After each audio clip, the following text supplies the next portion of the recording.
तुर्की के सदारती इंतखाब के हतमी मरहले में कामयाबी के बाद सदारती महल से अवाम के बड़े मजमूए से खिताब करते हुए तुर्क सदर रजब तैयब अर्दवान ने कहा कि आपने हमें दोबारा ये जिम्मेदारी दी है, हम सब मिलकर इसे तुर्की की सदी बनाएंगे।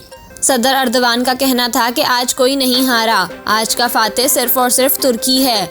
ये फतह तुर्की के तमाम 8.5 करोड़ बाशिंदों की फतह है, जमहूरियत की फतह है। आइंदा 5 साल के लिए हुकूमत की जिम्मेदारी सौंपने पर हर एक का शुक्रिया अदा करता हूँ। इनका कहना था कि तुर्की की तारीख के सबसे अहम इलेक्शन में से एक में आपने तुर्की की सदी का इंतखाब किया। ये वक्त मुत्तहद और इकट्ठा होने का है, अब ये काम करने का वक्त है।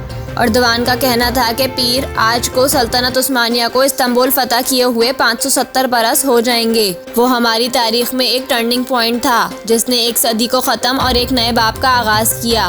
उम्मीद है कि ये इलेक्शन भी वैसा ही एक टर्निंग पॉइंट है। तुर्क सदर का कहना था कि हमारी अव्वलीन जिम्मेदारी इन शहरों की आबादकारी है जो 6 फरवरी के ज़लज़ले में तबाह हुए। हम लोगों की ज़िंदगी को बेहतर बनाएंगे और महंगाई कम करेंगे।